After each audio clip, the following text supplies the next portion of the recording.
All right, for today's range practice, we ran a couple of different natures of ammunition. The long gun primarily was 5.56. The difference between 5.56 and .223, it's the same size cartridge in essence, but there is subtle differences. So what you'll notice is the .223 is chambered with a bit of a shorter throat on the bullet, and the pressure at the chamber is a little bit higher with a 5.56. So why is that important? Well, knowing what your platform is chambered for is important. If it's a NATO 5.56 chambered platform, yes, you can chamber a .223 into that platform with no cause or effects negatively onto the gun. The bullet trajectory and the flight will be a little bit different.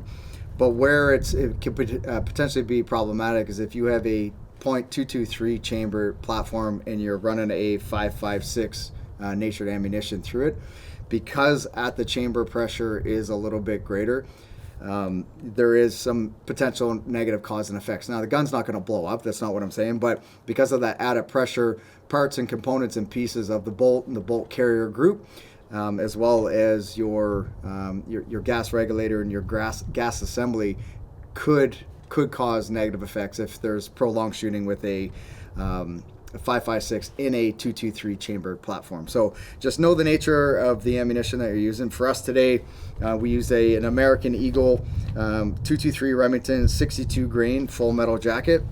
No issues with that. We used a Federal American Eagle 55 grain full metal jacket, which performed pretty much identical with those two 3 chambered rounds.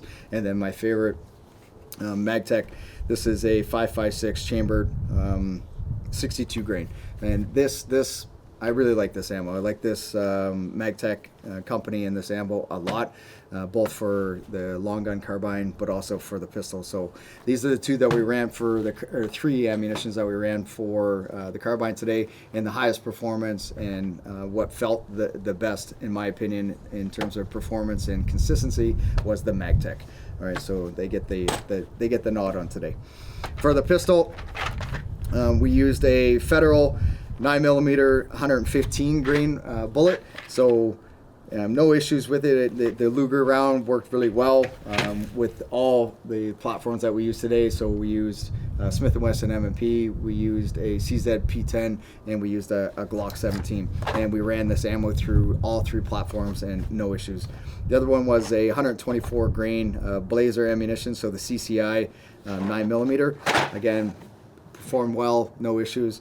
And once again, the company that gets the nod is the Magtech. So of all these ammunitions with the 9mm, the one that I found was most consistent, performed the best today in today's conditions was the Magtech. So this Magtech 9mm Luger was also chambered at 124 grains. All right, so Magtech gets the nod for today. Nothing against Federal or Blazer, but in terms of the conditions that we're shooting at today, the volume and the amount of ammunition that we fired through the platforms that we brought out today, the Magtech performed at its best.